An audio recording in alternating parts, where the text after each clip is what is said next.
Hello and welcome back to Never Change. Here I intend to go through my PayPal analysis. If you like this and you got something out of it, then please hit that like button. If you'd like to see more of this style of content, then please do subscribe. It really helps the channel out.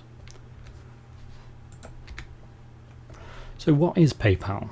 PayPal is an American company operating an online payment system in the majority of countries that support online money transfers, and serves as an electric alternative to traditional paper methods and like checks and money orders. So a secure way of using the internet for money transfers and purchases. Founded in December 1998, headquartered in San Jose, California, USA, employs approximately 22,000 employees and has an annual revenue of 21 billion. And current CEO since July 2015 is Dan Schulman. So let's see how moated this company is. So in regards to competition, probably back in 1998, very moated in terms of its competition. There was no real alternative. Today it's getting quite a crowded space, but I believe PayPal still has the predominant market share. But how will this play out over the next few years? Who knows? Some barbarians are at the gates, so to say. So further into the moat analysis, so let's see if the competition is actually affecting PayPal. So last 4-year average, PayPal have managed to grow their EPS 25% on average. It's far higher than that 10% we're looking for. Operating cash flow per share 24%, again far higher than that 10% that we're looking for. And revenue has been growing approximately 13% on average over the last 4 years. Again, far higher than that 10% that we're looking for. Book value per share fell slightly under that 10% that we're looking for. May require further investigation as to why that might be. Common size analysis. So how has the company trended over the last 4 years? Yeah, again, this is green across the board. Everything is trending in the right direction. Revenue's trending up. Cost of service, goods and services jumped between 2017 to 2018, but then on average is trending down as a percentage of revenue. Gross profit also heading in the right direction, growing pretty much in line with revenue. Operation expenses flatlining, so even though their revenue is increasing massively, 24% year on year, they're not having to grow the operating expenses above 30% on average. Yep, and that's resulted in the net income also trending up on average. So earnings consensus, so analysis consensus of EPS, they did miss one in Q1 2020, but then they've beat all of the others for the rest of 2020. So may warrant a little bit of investigation there, but I don't think that had much of an impact on the share price. Financials also trending in the right direction, as you can see, revenue growing year on year, and their earnings growing in line. Credit check, so checked both Moody's and S&P. Moody's came in at A3, which is upper medium grade, and S&P came in at BBB+, which is lower medium grade. But all in all, this company has largely demonstrated its ability to meet its debt payment obligations, and should be okay in meeting those obligations going forward, even in an economic shock. So let's move on to return of equity, return on invested capital. So return on equity, or return on assets, is 21%, so far higher than that 10% that we're looking for. And return on invested capital is 15%, so again greater than that 10% that we're looking for. And how they're managing their debt, so debt to income stands at 2.13 years, so below that 3-year point that we're looking for. So So we can safely say that this company is healthy, moving in the right direction, growing nicely. So where would we pick our point of entry? So using the margin of safety, so earnings per share trailing 12 months at $4.39. Earnings growth rate, I've put 21%, so this was slightly lower than the, been slightly more conservative than the analysts' consensus estimate. And also future PE multiplier, I've put 41. The analysis consensus was much higher, but chose to be a little bit more conservative, and that's still pretty high. So minimum acceptable return to us, I'm putting at 15%. So that gives us a valuation, current valuation at $299.31. So that would mean a 25% margin of safety in which you'd go in at would be $224. And same again for margin of safety at 50% would be $149.66. So let's see where we currently are.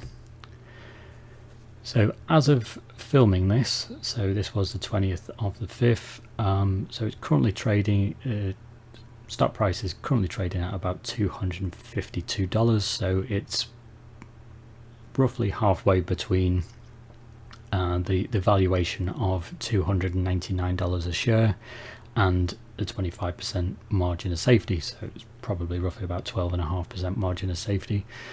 If you believe the valuation, if you believe that yes, there is competition, but PayPal still should grow 24-25% year on year, then as a long-term investment, there's no problem going in now. Short-term investment, it may be worth waiting to see if PayPal closes back in on that $224 share price at the 25% margin of safety. Waiting for the 50% margin of safety, I doubt it would ever go that low again, so you'd probably be waiting forever. So let's cover the 8-pillar analysis. Let's see how the foundations are. So based on a share price of $252 a share, market cap of $296 billion, I have it passing 6 of the 8 pillars. Failed on PE ratio, currently standing at 57. We were looking at less than 20. Profit margin, they did pass, looking for greater than 10, currently sits at 19.5. Revenue growth, yes, 13% on average. Profit growth, yes, 33% on average. They are decreasing their number of shares, and the current liabilities only sits at 71% of their assets. And free cash flow is growing at an average 34%. So they also failed on price to free cash flow, looking for less than 15 or less than 20 on a very fast growing company, currently sitting at 59. So I did run the numbers again based on a 25% margin of safety to see if it pulled those ratios in. Not enough, really. So PE ratio then sat at 50 and price to free cash flow at 52. So it did fail. It is indicating that this stock is overvalued, but it is a very fast growing company. So pros regarding continued growth. So during the pandemic, PayPal saw a tremendous growth in 2020, mainly because everybody was probably shopping online. So they saw 21 million new accounts open on PayPal, and total payment volume increased to 200 billion. They provide tons of services. The crypto market is still doing relatively well, and so they do have exposure to crypto, and because they've been around so long, they are now seen as a trusted online payment intermediary. Limiting factors. PayPal like I said before, they do have exposure to the crypto market because the company now announced that they will allow users to sell cryptocurrencies, including Bitcoin, Ethereum, Bitcoin Cash, Litecoin. So now they will have positive impact should crypto be doing well. Should there be a negative turn in crypto, they will hold some exposure. And more importantly, the biggest risk to this company is that there are a lot of companies now offering alternatives to PayPal. So there is competition where there wasn't before. So in conclusion, credit rating, nothing to worry about. Common size analysis, fantastic, nothing to worry about. Moat analysis, yes, there is quite a lot of competition, but it'd be worth diving into that competition and see who is actually the real players.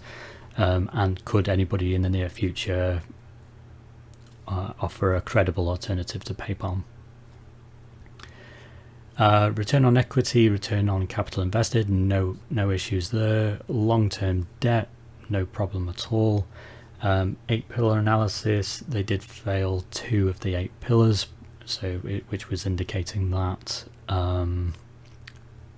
that the company may be overvalued, and that was based on the PE ratio and the free cash to price ratio.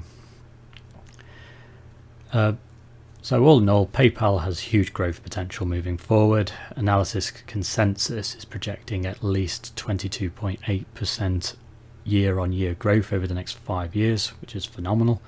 They do have risk. They do have risks to their market share due to credible competition, but the market is potentially huge. So the current share price currently sits within its valuation based on quite lofty analysis consensus evaluations, and its 25% margin of safety. So again, I believe a good share price for PayPal would be between $223 and $238, and that would be using a 20 to 25% margin of safety. And that's based on whether they can maintain that huge level of growth of 24% year on year, 13% revenue year on year. So hopefully you found that interesting, or hopefully helpful. I mean, this is the type of analysis that I do before investing in a stock. Make sure it's a healthy company. Make sure it's growing. See what type of competition it's got, and then once you've found yes, you do have a healthy company, picking your point of entry. I believe that they call it timing the market.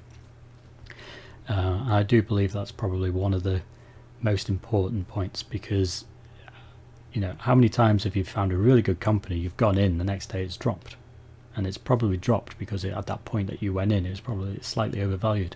It's less important if if this is a 10-year investment, it's less important. But if this was a short term where you're going to invest over the next 2 or 3 years, then it's more important to time the market. So again, if you found this helpful, please hit that like button. If you'd like to subscribe, please do. I try and do at least one of these a week. And yeah, hopefully see you again soon. Goodbye.